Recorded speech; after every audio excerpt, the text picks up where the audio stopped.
What is that on Yeah, your neck? it's got the lacer one up, dude. Got the lacer one That's up, a lacer. runny. Yeah, really excited to try the skull shape. I hadn't really given a one up a shot before in the past couple of years, so really excited to try it. I got a couple new Kendamas in, hybrid two, got a lock can on the way, got some new Lotuses, got an ISR Tama Rhino clear, so new Yeah. developments, new stuff to try out, which has been really fun. Yeah, I Yeah, really man. like the Fronta shape, the Mala shape, some elements, and one up. Yeah, I'm stoked. And I know you got that. I know you got a two up. So Yeah, I've got a couple. I got some two ups. I got a one up. I got the Madi Mod one up, two up, Rin, Matcha Mod, and then I got the Family Mart one for Mizuki in the two up as well. I've also been playing a Kendama China. Got that the other day at Pop Swag. Interesting shape, but glad to have supported them. And is yeah, that I've been the playing Ching Yang Sweets. shape? Yeah, I think she designed it with somebody else as well. So yeah, happy to get that. It's obviously really good for gunslingers. I've been playing Sweets, of course. I've still got some yeah, Sweets and then Lotus. I recently just hit the 1, 2, 3, 4, 5, 6 on the cushion Decade Tama with the forensic end. And then yeah, I'm trying some new shapes lately. It's been feeling pretty good. I've been liking to test out some things, and I'm at Naru's house right now playing. Yeah, he has a lot of Chroms, so just giving everything a try. Obviously, still have those Zoras as well, but yeah, getting everything Yeah, out dude, there and trying to play it. Yeah, it's fun. It's fun to try out these new shapes and see what we've been, what's been out there that we haven't been trying over the past decade. So, so Zach, it's Zach, great. And you were about to say what we've been missing out on. yeah, I was You gonna say were that. It's fun. It's fun to try different shapes and see which ones are good for different tricks absolutely. and just see new what's possible with other shapes and Yeah, yeah, just that diversity. The diversity is something that is really nice to have. yeah. That also reminds me. I just bought a Sulab the other day. Well, I got the Tama for free, but then I went to the Sulab Jam the other day and just bought the Ken. Um, yeah, I've just been trying out a lot of shapes here in Japan while I can get them, and then when I go back to the US, hopefully get some more things over there. But no, just like you said, the variety is nice, and it's just see what's good for what other tricks and see how it can help us in the future, whatever we want to do next with Kinamas. Yeah, and you competed with one. What shape did you compete in at Pop Swag? Oh, the same setup I used the other day or Oh, okay. yesterday for the trick. The frantic end with the decade mod, the Tama. Yeah, Yeah, give dude, I'm pretty curious because we've been texting basically every single day yeah, this month, like as we usually do. But you've been really busy. You've been really busy in the past yeah, two almost 3 weeks now with your travels yeah, around Japan. I mean, you've obviously yeah, maybe the people watching your stories and getting updates through that may not notice a huge difference, but I mean, you've been all over Japan in the past couple of weeks, so and I see you yeah. go to a It's lot of been different Kendama events and meet up with a lot of players. I know you've let us in on some of your experiences. Let us in on some of your thoughts and what you've seen from the play and your experience so far with all these different types of players. yeah, man. The so I quit my job 2 weeks ago. 2 weeks ago, 15 days ago, and went down to Tokyo. And right off the get go, it was Pop Swag Tokyo Konami weekend. Pop Swag, don't get me wrong, it was an event for sure. It wasn't a super crazy hardcore competition like the winter one that I filmed and put on my Instagram, but it was still really fun. It was only 3 hours long. It was in a pretty tight space, but we made it happen. And I guess yeah, the only thing worth commenting about on that event was probably the finals, which I filmed, by the way. I filmed the finals, so that'll be up on my Instagram sometime soon. I'll edit it. I'll be editing it after I get back to America. Uh, yeah, I'll be going to America on April 8th. So when I get back home, I'll be doing that. But yeah, the level is absolutely unreal, man. It's good to see most of the top 10 players in one spot.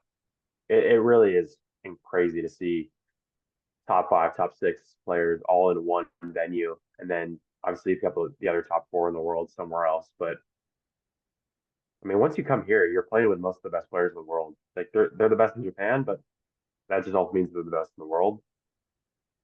Like for example, Top Swag, the finals, even though it was still like it wasn't a silly game. It was more of a thing where in reality anybody could have gotten to the finals or to the top four if they got lucky enough getting in like racking up enough points.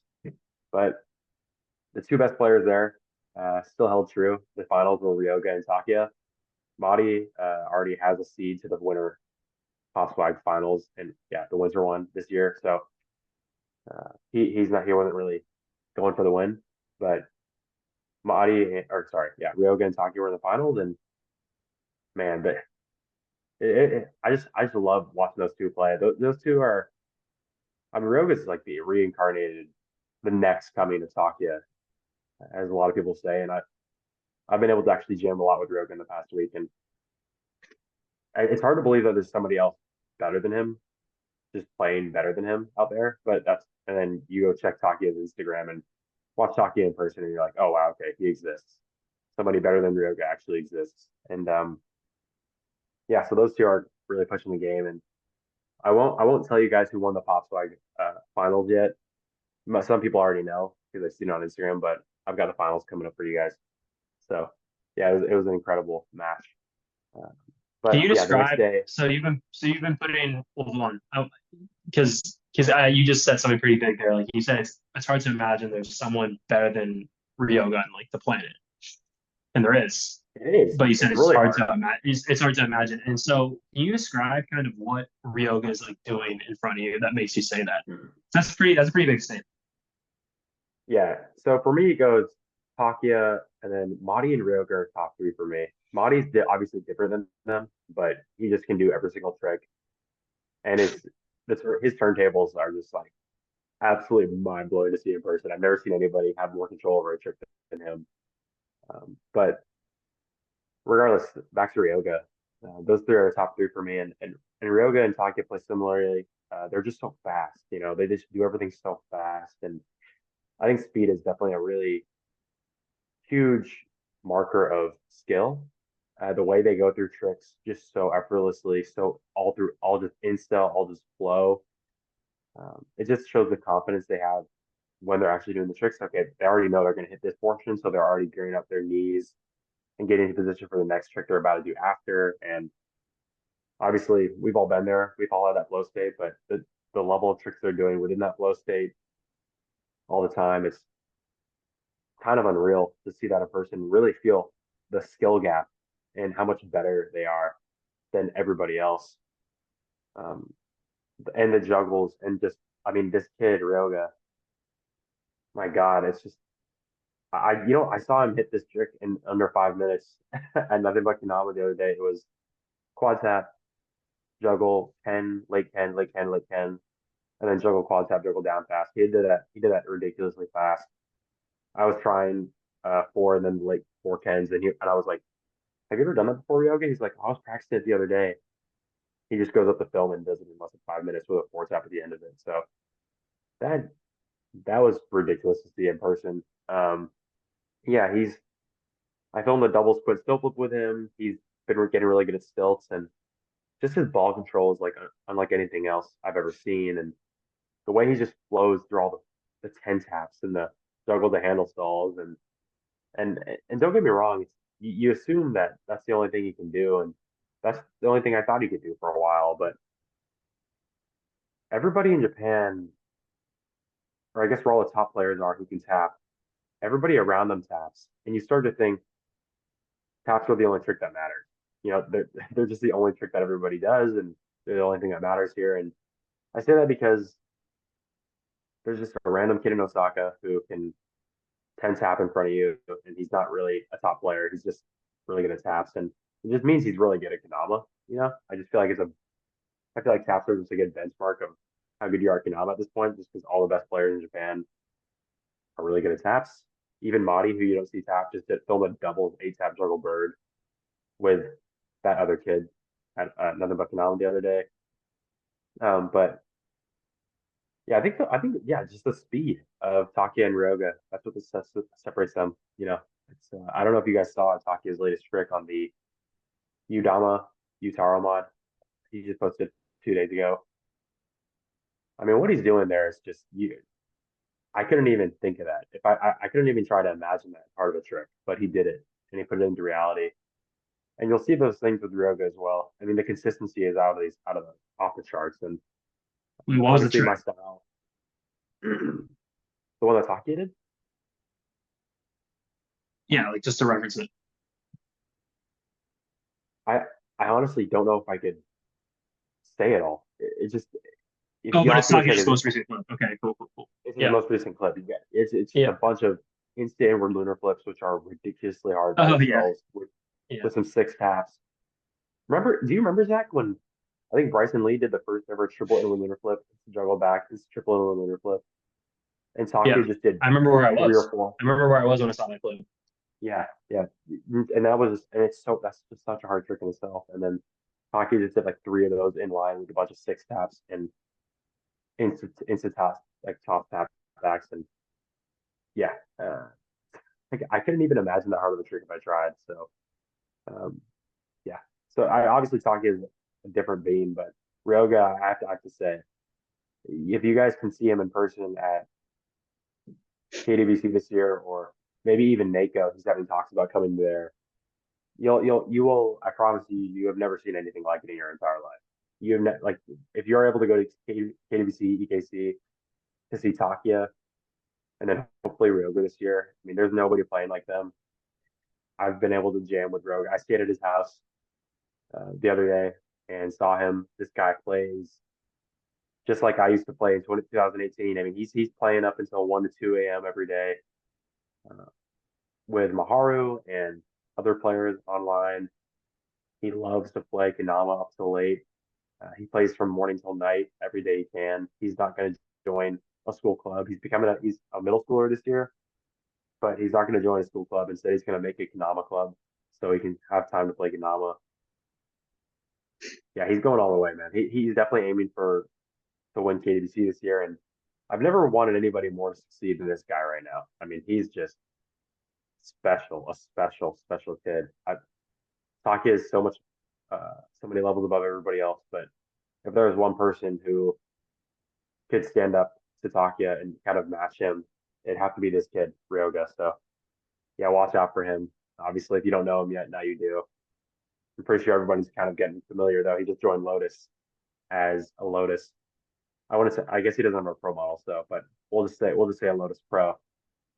And what he does with the Konami just doesn't make sense. So hopefully you guys get all to And see that so, eventually this and year. so, when people in person are watching him and like nothing but Kendama, I mean, they're obviously like, because it's funny because if anybody else, if he's going to any other event doing the stuff he's doing at like and nothing but Kendama on like a Wednesday, Yeah, people are yeah, just gonna literally drop what they're doing and just watch him for 20, 30 minutes, like a yeah, little yeah, show.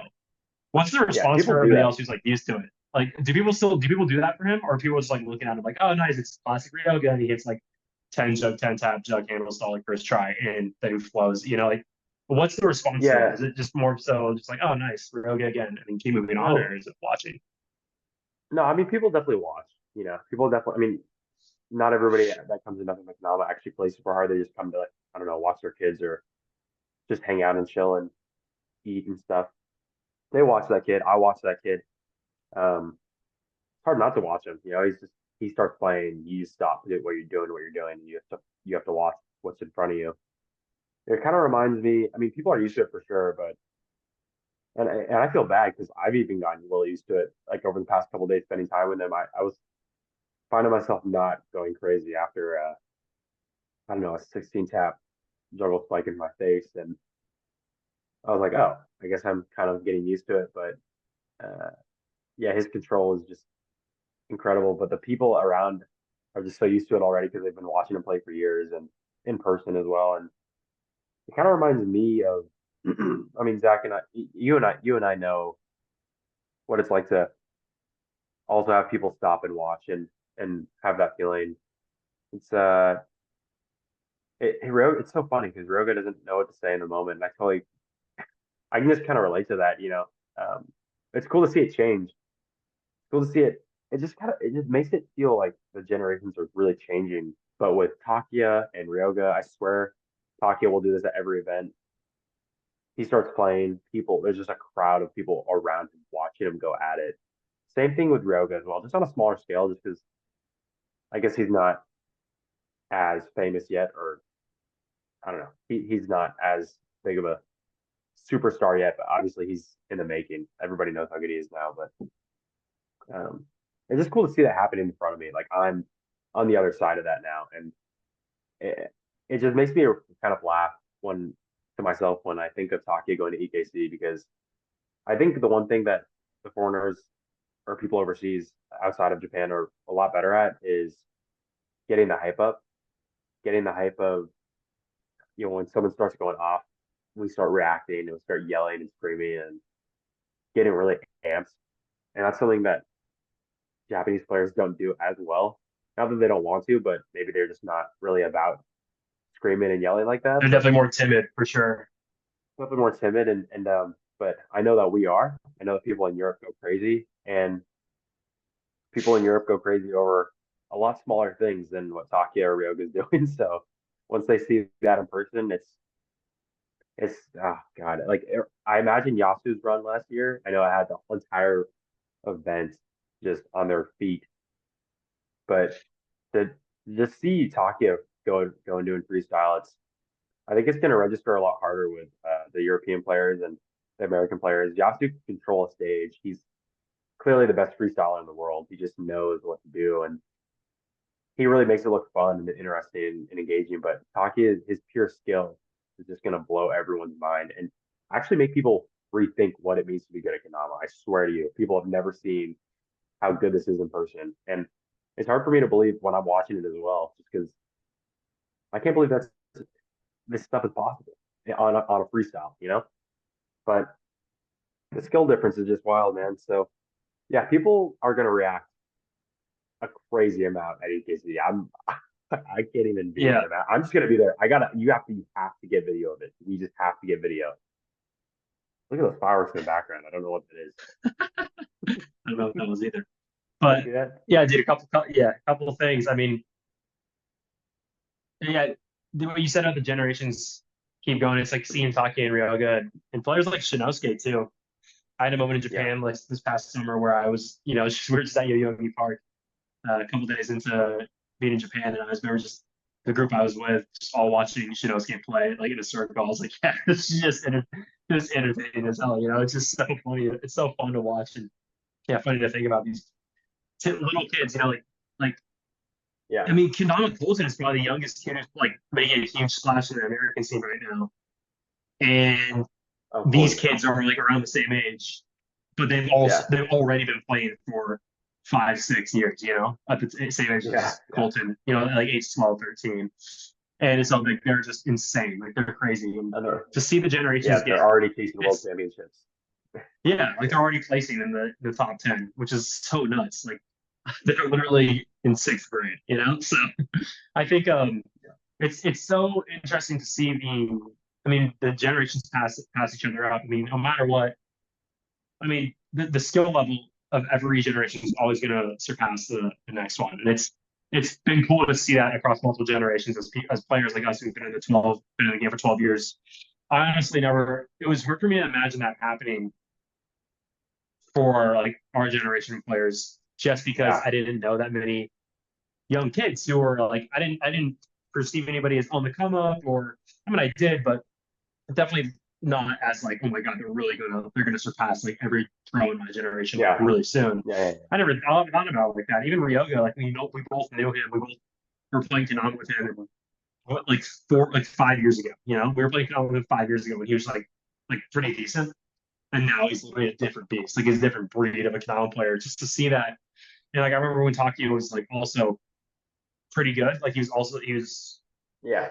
he was good, like definitely good for sure. Yeah. But Yeah. it wasn't until like 2 years ago where he really was like, oh my god, like this kid is actually like literally top two player. Yeah. 2 or 3 years ago it was like that. So just to see the generations pass, it's been nice to see, and it's like And it's like when you think about it, it's like of course that happens, but to see it happen in real time across different years, like to see our generation take up the one previous to ours, and then to have our generation just get like surpassed in scale by so many, Yeah, predominantly by Japanese kids. It's been really, really cool to see. It makes me yeah. really excited to see what the possibilities of Kendama because like who's going to be better than who's going to be better than Takuya? That's probably going to be Ryoga. Who's going to be the next? Who's going to be better than Ryoga? Like it's Might some be kid Naru. right now who's probably like a 3-year-old, like literally Naru. No, So no, but Zach, so I actually have something crazy to tell you. It's not a crazy thing. It's an insane realization. In 2017, I had won NAKO. We had just become pro players, right? Me and you at NAKO got announced. I won the freestyle, got third in the open. I consider myself a top three player at the time. That's when I really knew I was getting up there. Me, Bryson, and Liad, in my opinion, at that time. But guess what, man? That is the year that Ryoga started playing. He started playing in 2017 when I had already won a national championship, when I had already climbed to the top three, the top players in the world, when I already become a pro for the Sweets Canal was one of the biggest companies out there. I had already been playing for 5 years, almost 6 years, and he had just started then. And you just don't, you never know when the next kid is going to sprout up because who would have thought that? I mean, this 7 year old, this 6 year old kid, maybe he started when he was five. I don't know, but I had just become a pro, and if someone were to tell me like, "Hey, I got a kid who just started, who's 5 years old in Japan right now, is going to surpass you," and I wouldn't have honestly believed them. And for it to be Ryoga is just insane. When he told me that when he started in 2017, I kind of just freaked out because I was really good back then, but the fact that he came all the way from behind and surpassed that, and he's only 11, it's kind of just insane. So it really goes to show, dude, the generations just keep overlapping each other, and it's gonna happen. Um, it's just gonna happen. That's just the way it is. But gets you excited. Like who's really gonna be the next best? Is it Naru, the kid I'm session with right now, who's 7 years old? And then who's gonna come after him? They could not even be born yet. They could be born today. We wouldn't know. Like they'll become the best in the world. You don't know. So it's just all possibilities. Naru really is set up to be one of the greatest of all time. He's 2 years in, started when he was five, he's now seven, and been playing a little over 2 years now, and he just did tightrope. He's been juggling the borders. Yeah, it's just kind of blowing my mind staying at his house recently. But it's weird. It's a weird thing to kind of just see take place in front of you, right? Because we've been playing Canal for 12 years straight, no breaks. Seeing the past generation to our generation to now the future generation. I remember when we used to call ourselves the next gen, the new gen, back in 2014. yeah, we call ourselves that, but I mean that not we had someone else call us that. Like we didn't ever, like that name didn't come That's from true. us, but That's true. That's true. like other people were calling us that. But yeah, I mean it's just classic. We were just playing for a couple of years and then that, but then new generation players always coming in and yeah, taking the reins. It's really, really cool to see. Hmm. What's because you went to Tokyo Kendama Day too. Well, how was that? Because I think that's a really cool competition that you can kind of let people know about. Because I think that whole format was really, really cool. It was a freestyle Yeah. competition, right? Yeah. Yeah. The whole event, it was more like it's just an event to have fun. Uh, Nothing really too serious. Just people selling Konami was there, vending, and then kind of just a meetup of some sort. And at the end, the last couple hours of the event, they had this freestyle where they had a whole stage, and you actually were able to sit, or it was like a center stage in front of the venue. So there was space around the entire stage, as in like a circle. So that's the first I've ever seen. It was a pretty unique experience, and then yeah, obviously, I think it went. They had 8 matches, and it's pretty much the crowd votes who wins, and whoever wins gets to play Yasu. Whoever has the biggest cheer gets to play Yasu. And yeah, Madi and Maharu, I think, had the best match. And then Madi beat Maharu. And then I think Madi, yeah, Yasu chose Maharu, or my bad. Yasu chose Madi to play the finals. Then Madi beat Maharu. So in their match they had, their exhibition And match. so cheer. So like they both go and do their rounds, but the crowd just So votes. they both did 60 seconds round one and then 30 seconds round two. We all did that. But then yeah, Marty went nuts. Mahara went crazy, but you know, Marty beat him, and then Yasuo picked Marty to play in the finals, the quote unquote finals. It was just a freestyle showcase. It wasn't a competition. It was just like a showcase to get people hyped. And then Marty actually ended up beating Yasu in the finals in the final match. It was pretty insane. But yeah, Marty did really well, and you can see those freestyles on Marty's Instagram, Maharu's Instagram. So check those if you had to watch one match from that event. That little freestyle showcase, it'd be theirs, and then Marty's final against Yasu. So yeah, I would check those out. There's not much more I can explain about the event other than that everything else I just literally said. Just an event for people to get together and enjoy Kendama. Uh, yeah, it was a really good time. After that, I went to Osaka for a couple of days to just chill there, but then also spent 2 full days at nothing but Kendama. I did a little pop-up gym there, and that's when I really noticed how important the environment is for improvement and in anything you really do, to be honest.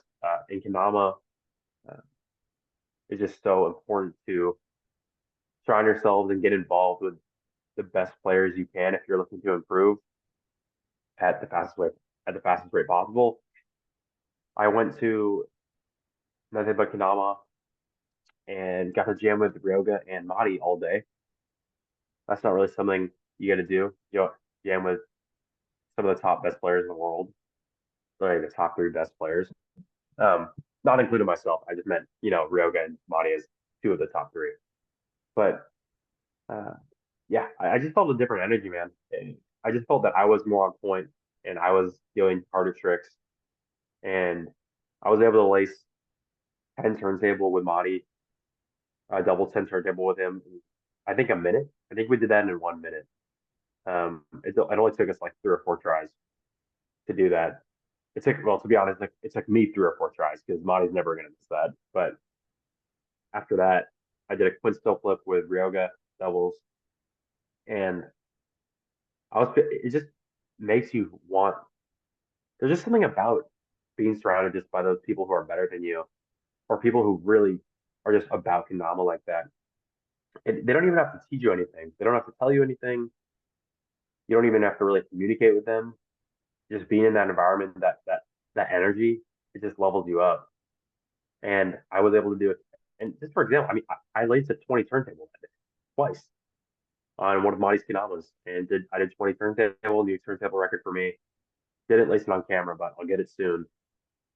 But that's just something, you know, like I wasn't able to do that at Spike, Kenama Hiroba Spike, back in Yamagata, the place I was working at. Not to hate on that place at all. Obviously, it's just a different environment, right? I'm playing with the best players in the world in Osaka compared to a lot of beginners in Yamagata. And just to reinforce the statement of how important your environment is, in the past year and a half, when I was working up in Yamagata in Negai City, these kids, they were decent at best at Konami. You know, they were just in their intermediate stages, very intermediate players. Everybody there wasn't advanced; they're all intermediate. And in the past year and a half, just by me being there, just by me showing them what's possible, and indirectly, I mean, obviously, I'm teaching them here and there how to do X trick, how to do this trick better, whatnot, whatnot. But more than anything, it's just the motivation, the inspiration they take away from seeing someone who can do these things, who brought a different kind of energy to the shop, to the area of Nagai and Yamagata. I mean, they grew immensely in the past year and a half. I mean, Kazushi and Isano, these two siblings, they went from, I don't even know, doing maybe two tap in to Kazushi now has hit 8 tap juggle spike, and he has now, and Itano going from barely being able to do a juggle big cup has now can do 50 juggle to spike and do a bunch of taps and juggles, and They're both gonna aim for high prelims this year at KDVC. They're thinking 70s, maybe 80. These kids are just different now, and I saw a huge transformation in all the kids who consistently came to Spike and sesh with me over the past year and a half. And I saw, and it just made me realize again, yep, environment is really important, and just being around people who are better than you, it's a cheat code. Just a shortcut to getting better. Obviously, you're So not going to take all you're that taking a credit. lot of inspiration from Madi and Ryoga just being in the presence and obviously um Oh yeah. yeah, man. So you're just yeah. Yeah, it's not even like I'm talking to them, asking them, how do you do this? How do you get good? We all know how to get good. It's just practice. There may be some good tips out there to give you a better direction, but it just comes down to play. And I think playing and practicing with people who are just as good as you, if not better, are taking on it just as seriously as you, or are just at that level in general, it's going to give you that cheat code. It's going to give you that shortcut in the long run. Yeah, I mean, just after I even jamming with Naru, I just feel like this is awesome. I came to his house and did the 1, 2, 3, 4, 5, 6 still flip at Naru's house, and I think that had to play a part. I think it did. yeah, Yeah, I think 100%. I mean, obviously just the environment and you don't even have to talk to the person, but just seeing what they're doing might inspire you to try something you haven't tried yet. Or, yeah, exactly. If you're working around this person, you might have not gotten pushed to do a certain trick. They challenge you to yeah, do a trick. You're like, oh, I might have it. And then you actually get really close and you do it, your harder version, etc. Yeah, I 100% agree with you. I actually want to ask you about, you mentioned the environment in the past year, and we actually were having a conversation about this with Isaac a couple weeks ago after our podcast. We should have had this. We should have just turned the camera on again for this other podcast. But so during the past year, you've seen all these players get really, really good. You're a player who used very, very famous in Kendama. You were the best player in the world at one point.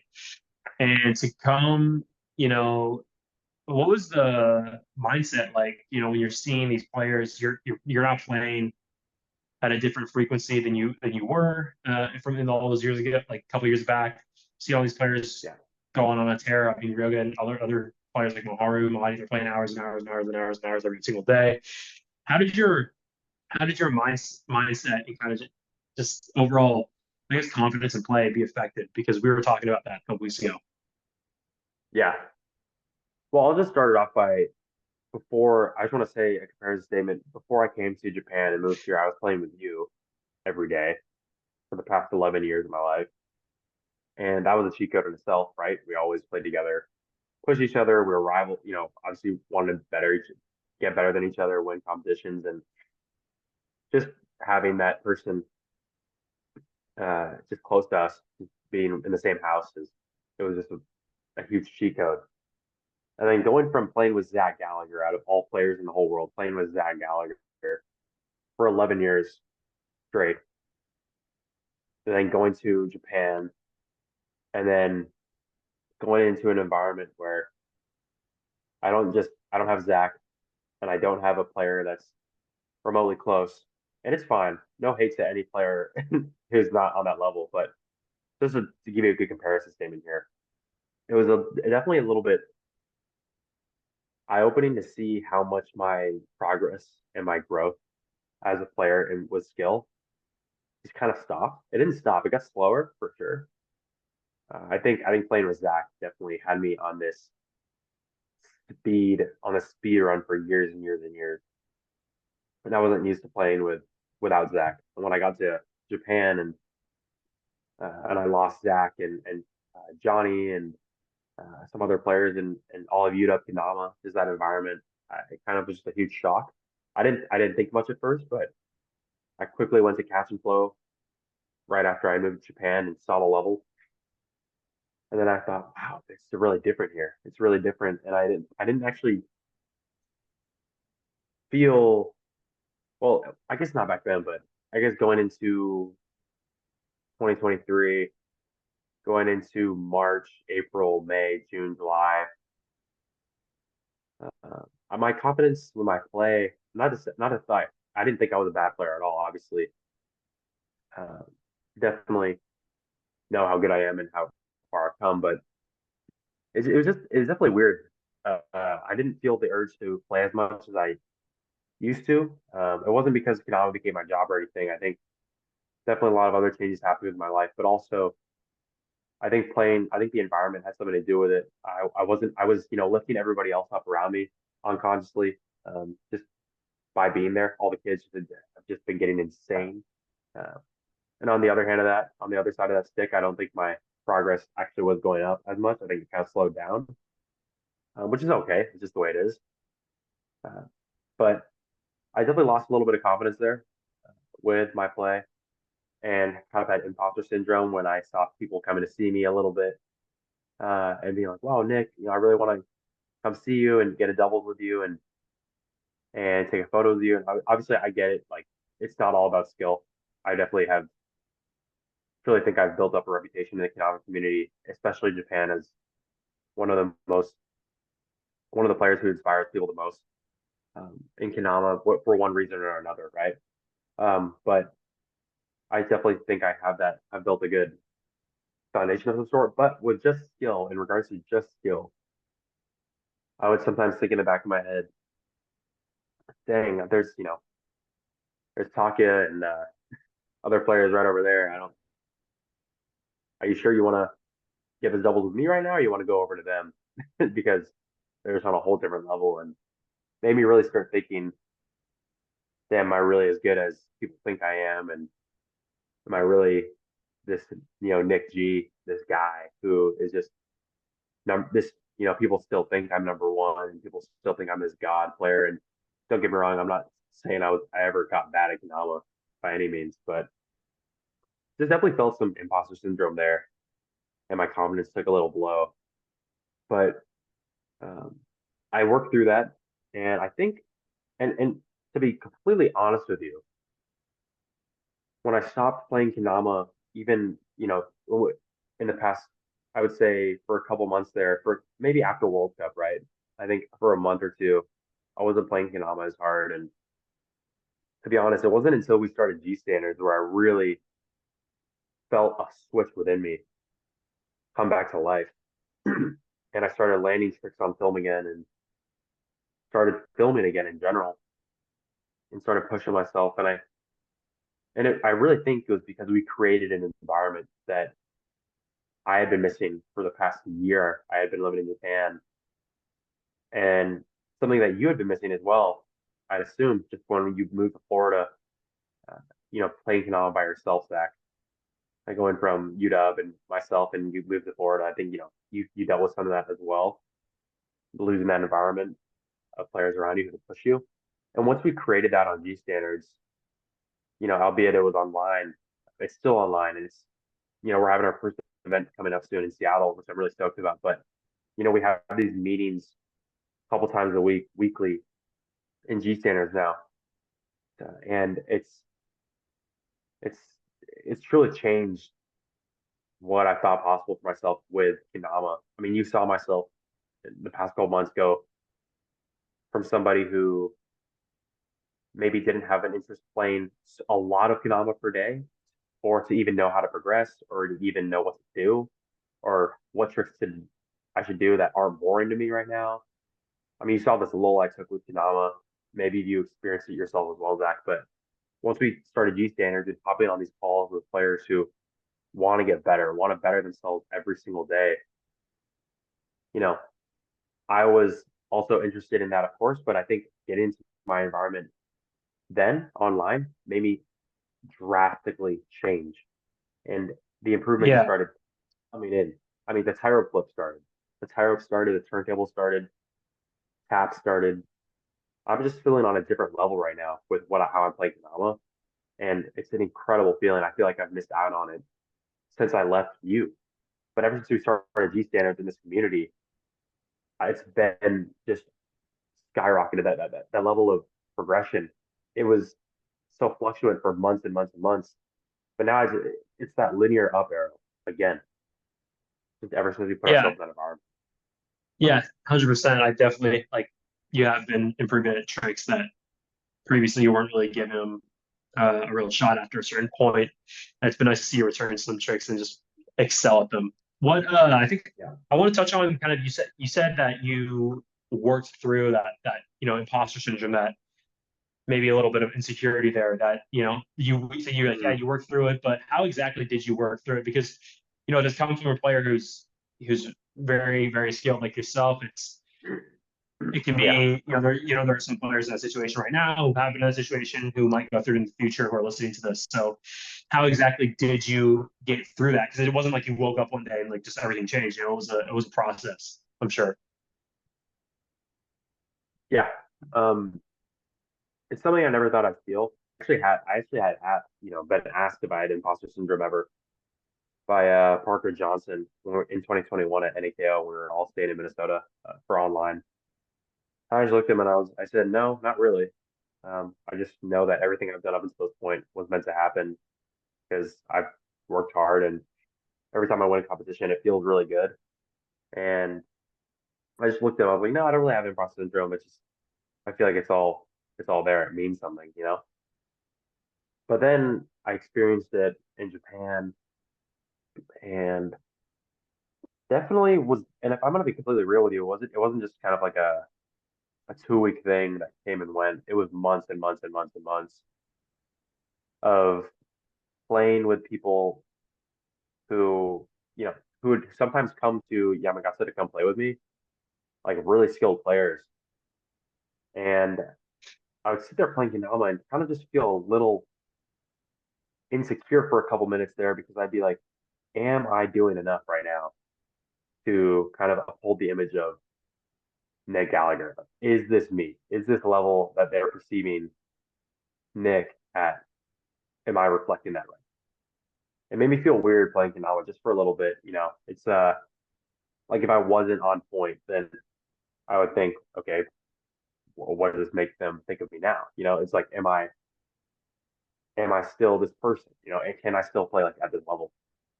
And that actually went on for a little while because, like I said, I wasn't used to playing with good players. And when I mean good, I mean really good, like really good KDC qualifying level players. Because I had been in Yamagata for a year plus, just playing with people, the kids around there, uh, who aren't quite at that level yet. It definitely wasn't something I got over overnight. Definitely took a lot of months, took a lot of time. I dealt with that for 6 months at least. 6 months just in the back of my mind. It wasn't too crazy, but it was always there. Something about it. To overcome it, it was a switch that I had needed to make for a little bit. And with my goals changing, with what I want to do in the future, uh, I definitely had to accept that I'm still going to become the best player I could be. I love progressing at Kanawa. I love winning. I love competing. I love getting better, and I love guiding people. And these all stays true. But is it really my role, my mission to set everything aside like I used to on the come up years and years, for years and years, and just stick to try to be the best and compare myself to the best players in the world right now? And there is a time for that. There's a time for me to compare myself to others and try to push for the top spot. And I came to the conclusion like that is not my role in the community right now. It was, but it is not anymore. And my mission has changed. My mission is to help now grow Kendama to be the most global it has ever been, the coolest thing it's ever been.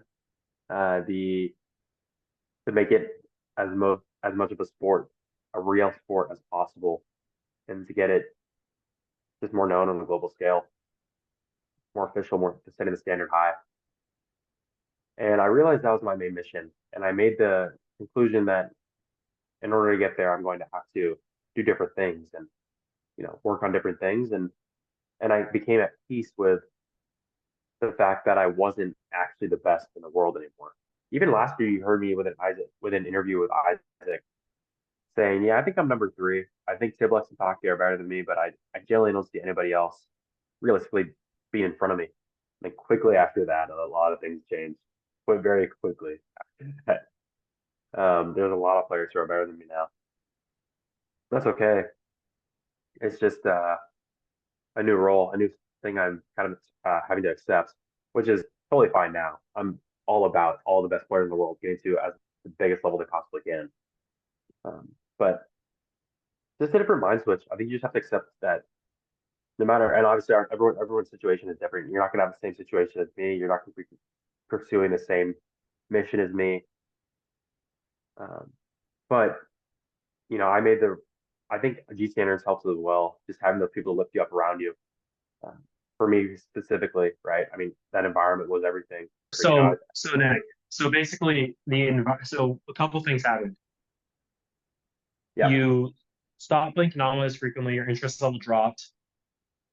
This is around the time that you felt a little out of it, little like, man, do people really like, am I really even the same Nick Gallagher that people like know me for in terms of skill?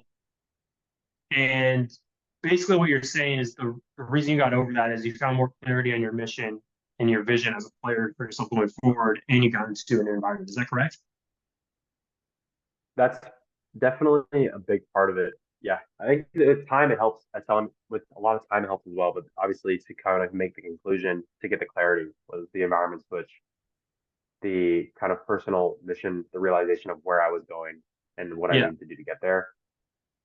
That was the biggest thing. And so I think this the imposter syndrome for a lot of people comes from comparison of to your past self or comparison to your to others, Yeah. and I think that's definitely what was happening to you. It sounds like, and I mean in both ways, to others and to your past self. And for people Yeah. listening, who most people listening who might get that feeling and might get discouraged even by comparing themselves to what they see on their Instagram feeds, and when you're only seeing people's best, you don't know if they how long they grinded for the trick. It could be 20, 30, even 40 hours for the trick.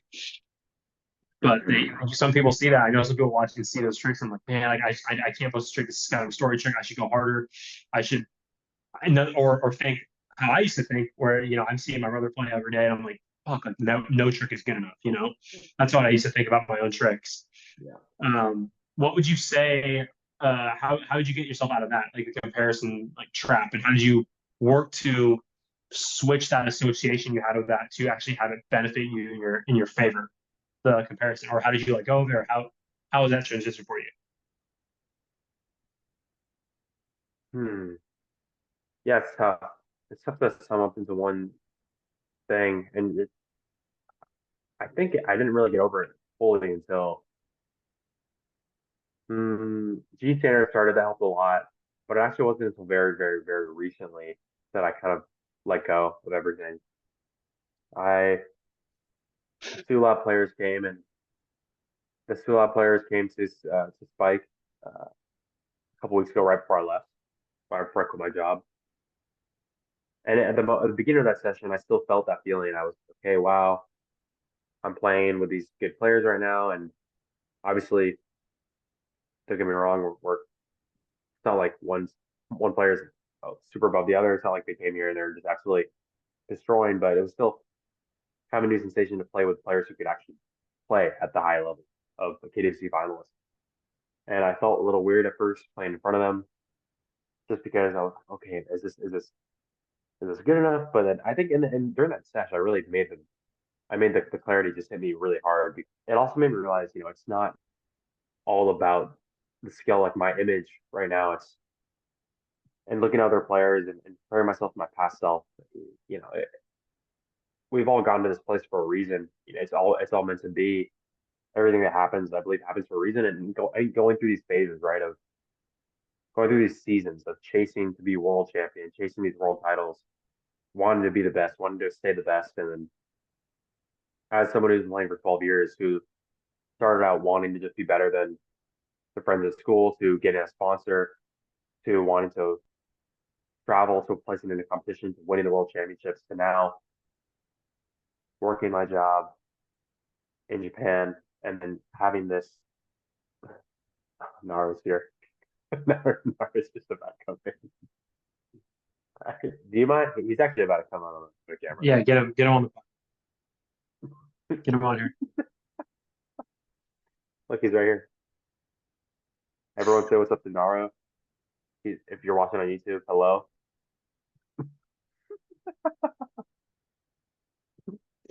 That's the next And go. it's cool.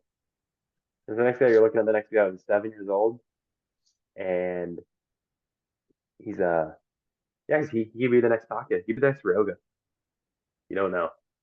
But here I'll tell him to go back. I'll mute myself real quick and talk to him for a second. But yeah, I I'll finish the story in just a quick second. But he just wanted to say hi. So for everyone who's supporting Naru, he just did tie rope yesterday. So please check that out. Uh, come see him at World Cup. He's gonna melt your face off. He might be better. He might be better than you. He's 7. You might have something to learn from him. You never know.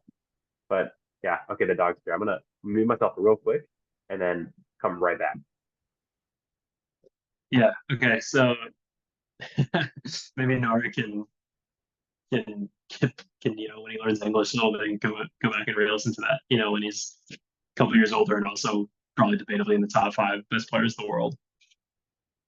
I think what Nick's alluding to, I think Nick's story is cool, and I wanted to bring it up for you guys just because it is interesting to see how that can happen, right? Because when you see a player who's so good and has been so good for so long, experience that type of imposter syndrome when you are someone's like Kendama hero or like main one of the main inspirations in life and or a huge inspiration for people's Kendama journeys. I think it's a nice reminder that we're all human. We're all they're it's not like someone's super special because they have a certain position in Kendama. I think the mental can be a battle and people can have mental challenges, mental obstacles to climb over, no matter who they are or where they are in their career or their development with anything, any skill. And so I want to talk about that with you guys and highlight that because of a great conversation we had with that about that with Isaac and Nick a couple weeks ago. Me personally, I always felt like I wasn't doing hard enough tricks there for a couple of years just because I was always trying to chase Nick, and Nick was so clearly better than me. And so every trick I posted, I was like, man, I need to do better, need to do better, need to do better. And it got really negative there for a second. I really just even started to hate playing Kendama in person with Nick, even though we used to do that almost every single day in the freshman year of college. I remember that year just not liking playing Kendama with him. And so progression still happened. I still like Kendama, obviously, but it just wasn't. I just hadn't really had no associations with all of that in my mind. It's progressed from that to now, where the vision of Kendama has morphed and changed and developed even further. And to see all these players, man, that come out of the woodworks and take the game to clearly a new level that only very few can truly comprehend. Those who are actually even close to those people's levels, the top players' levels. It's really amazing to see. I've had a lot of gratitude in the recent past of just how far Kendama's come, where I've gone on my journey, and what I've been privileged to see. To see developing the Kendama community from then until now. And it makes me really excited for the future. But yeah, I just wanted to highlight to you guys that this kind of mental challenges can happen even for even the best of players, and it's interesting, but Yeah, totally reasonable. yeah, I definitely want to. Yeah, Zach has dealt with it. He's talked about it in the past. We played together, and he's still dealing a little bit there about it. Zach has dealt with it. I've just now recently gone through it in a different way. Of course, even the top players, like Zach said, can deal with these things, and we're all human. We're all players. We're all the same in that regard, right? It's not like some of us are special and don't feel these things. But to end on the point where I was getting to before Naru came, I definitely had asked myself this many times, but it really hit me in the moment. It's like, why do I play Kendama, and what am I here for? What am I here to do for the community? What am I here to add? And why am I doing this? Why am I even still playing? Why do I still play? And what am I doing here exactly? So I asked myself these questions, and not in that moment. I didn't sit down and write about it in that moment, but I do encourage people to do that. Um, at the very least, why do you play Kendama, and why are you still playing? But in the moment, it just really hit me. I'm here more than just to chase and be the best and be who I used to be. It's not going to be the same forever. We're all going to go through seasons of what we're pursuing and what our main focus is going to be. And there's going to be times for those things, times to try to be the best. And there's also going to be times for other things. And to try and lead. And I think I'm in that leading phase right now. And obviously, people are going to have different seasons, right? But it went from me trying to pursue being the best to Kendama doing it as my job and spreading it in Japan, and now trying to lead and taking on this huge mission of transforming Kendama into something that's never seen before in the as the world as we know it, taking it to a level that we've never seen. And that's just going to take time. It's a huge mission, and to do it with Zack is a blessing. But that's where the focus is, and that's where I kind of realized, that's my calling, and that's where I'm going to try and pursue in this stage of my life. I definitely benefited from reflecting on why I play Kendama, what I'm here, what I'm supposed to do right now at this point, what's my calling, and in this season of my life, what I'm supposed to be pursuing. And that's going to be different for all of you, but for anybody who else is going through this little phase right now of that Zack and I have gone through, the imposter syndrome, we've dealt with that. If you guys are dealing with that right now, I think it's time to sit back and reflect on exactly why you're in this phase, and how you choose to go about it going forward. Because all I did was just take time to reflect on what I've done up to this point, why I'm pursuing the things I'm doing right now, and it gave me a lot of clarity. Also, an environment as well is really really important. I think G standards and everything helped a lot. You definitely kind of get in your head if you're thinking about all this yourself by yourself, and it's hard to talk about. Even to Zack, I wasn't very verbal about it. Um, but just being with the guys in G standards, having these connections really made me realize, yep, my purpose is different now. I'm in a different season of my life, and this is my calling. So definitely good to have good connections to talk about it with. I'm happy that you brought up the part about no one really cares. It's not really, people are in this state. The skill, and I'm going to preface this by saying, Konami is it's so amazing because it's a skill you can improve upon anytime. And if you hold yourself to really high standard in Konami, you're always chasing something. If you're always having that higher standard for yourself in Konami as a player in terms of skill, that's great. Yeah. That's fantastic. You're never going to be as skilled as you want to be if you don't have these tricks you're trying to reach, and I think we all have that to a certain degree. But what Nick said is totally correct. And it's easy to get in your head about this stuff. Like, dude, like I want to get better so bad that, man, people know me for my tricks. Like I've been getting really good, but oh my God, I want to be up to, or I want to be up to that level. I'm nowhere near that. It's hard to even watch these tricks. It's hard to get motivation because I just feel like I'm only good at one trick, or I only get like a couple tricks. I want to get better at. I want to make myself more well-rounded. The important thing to remember is you're the only one who's thinking these things. Yeah.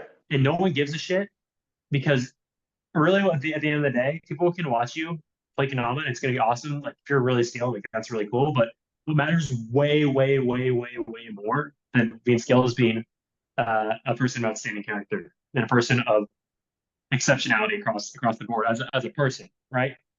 It doesn't really, you can be the most skilled person in the world. If you're a piece of shit, nobody cares, and furthermore than that, it's not about even being liked or anything. It's more so about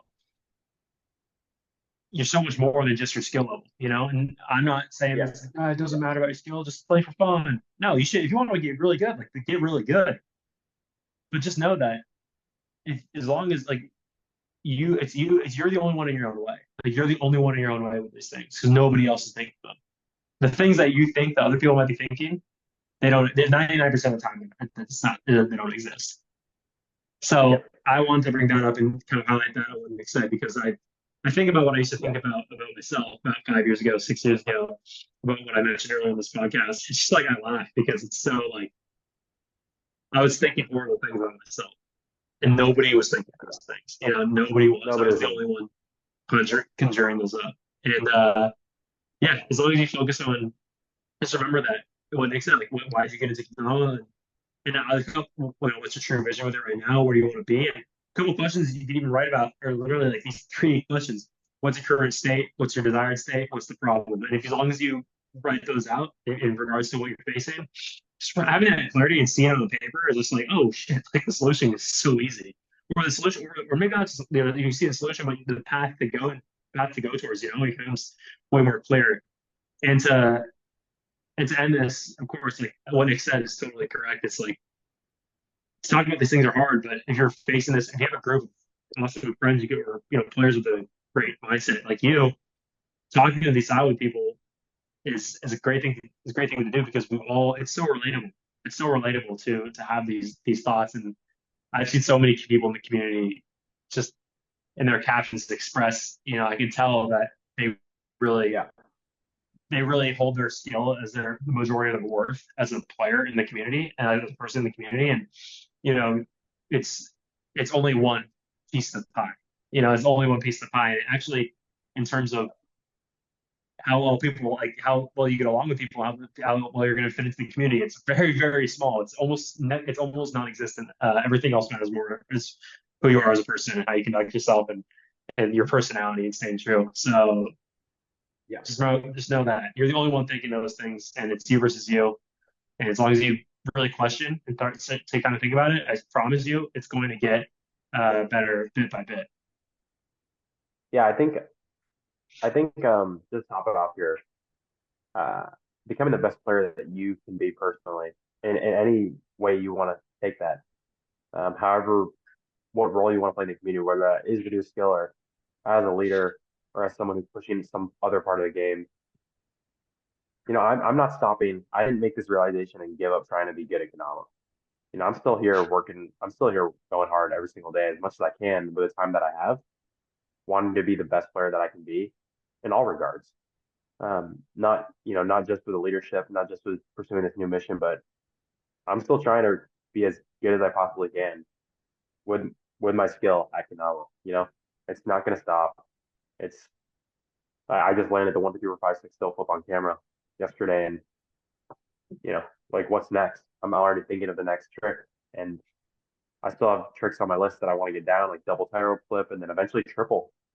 And obviously, to get those tricks, you have to get better and better and better. And I'm definitely not giving up trying to become a good player. I'm still going to be pushing my limits as much as I possibly can for years to come. But it's just being the player that you want to be in this season, and I've definitely found that new calling. Um, and I'm still going to be trying to be the best player, the best example, the best ambassador of Canelo that I can possibly be for the foreseeable future. So we'll end up the topic there on that. But I think Yeah, a lot of people will benefit by hearing what we just talked about. 100%. Like what you brought up there at the end. I think it's really important. Let's talk about let's finish this podcast by talking about Gallagher Kendama. We just started a school. We've been talking about the environment in this podcast and talking about how part of our main mission is to globalize Kendama in a way that's never hasn't been before. Kendama obviously is known. It's known globally. It's been proven that we have communities everywhere across the world, but to make it more known in the more like pop culture sense, I guess, that's a huge, huge goal for, I mean, that would do everybody Kendama right. That would do everybody Kendama right, I think. Yeah. And so we started this school and it's a new community. It's free. It's free right now. And our goal with this community is to get players in who really want to take Kendama to the next level, generally want to see it go above and beyond. And also for those at the same time who want to take themselves to the next level as players and as peoples too, because Nick and I are strong belief that in order to make Kendama go to a higher state in the world, that it starts in the community first. And as long as we develop as players and as people, I feel like the chances, the reflection of us of Kendama to the world will just be that much greater if we're all working on ourselves in these ways and together, and most importantly together. I think it's the Kendama's gonna be perceived in a completely, for lack of a better term, cooler light. I want to say, and that's just basically what it is. It's cooler lights, and for good reason, because we're all everybody who joins Gallagher Kendama, they know this, and we all are pushed towards this goal. So if we're all in this space together, as players with mindsets like us, it's more so it's like what can we accomplish together? It's like that the sky's the limit really. And so we started that, and that's the new, really, really exciting focus that Nick and I are going to be putting at the top of our minds going forward, and really, really excited for it. So if you're interested in joining, we have the link in the description. But yeah, Nick, go ahead. Yeah, Zach, just in general in the future, we should make a little podcast about school as the main subject, of course, and how it's going. I make that just its own thing. But yeah, we'll end it here on this. But I think yeah, Zach and I are there have been Kendama forums in the past, and here on Reddit and Discord and FKC and all these things, and they've served their place. But I think Zach and I are catering to a specific crowd at this point, a specific crowd within the Kendama community. Whereas, we want to get people in the same environment as the other people who have the same mission as them, and that's to push Kendama to the highest level on a global scale and to really work towards that mission um, and just as ambassadors of the sport together, taking it to the next level together in our community. And this is the start of that vision to get everyone involved, to get everyone. Obviously, it's free. There's nothing. Working with money there. It's to get everyone involved, as many players as we possibly can, be working together towards this vision. It's not just something Zach and I can achieve together, just the two of us. Nothing ever achieves, nothing ever great, nothing ever extremely great is achieved alone. And while Zach and I have a big following and these big presence in the community of ourselves, it's nowhere near what we can achieve compared to what we can do with you all. So if you guys are interested in that, in joining our school, in joining Gallagher Canala, check the links in our Instagram, check the links on Zach's latest post, and message us. Uh, we'll send you the link right away to get into our community. It'll ask you a couple questions to just see what you're thinking about Canala right now, and then we'll get you on the list, and then we'll approve you. So hopefully, if that resonates with anyone right now, if you're pumped about bringing Canala to the next level, literally to the next level above everything else that's even experienced up to this point, Zach and I are really making this our mission for the next several years, foreseeable future. This is our calling. If you guys want to help out with that along the way, this is how you can do it. This is one of the ways how you can do it.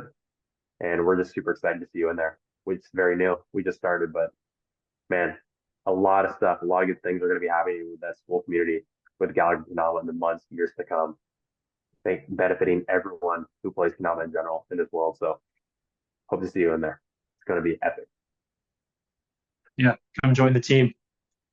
Come join the team if you resonate with anything we just said. Some people in other Konami communities have expressed their opinions. Obviously, some people are big supporters of Nick and I, and some people are really not, and the opposite. But it's only if you resonate with our message, then we want you in that. We want you in the community. So really exciting, guys. Let's maybe we should wrap it here. We can wrap it up. Yeah, I will. Yeah, I will fill you guys in on the last step of my journey. I'm just at Naru's house. I think actually we've talked about it. I was in Osaka, stayed at Roga's house for one day, stayed at Lotus's sorry, Misaki from Lotus.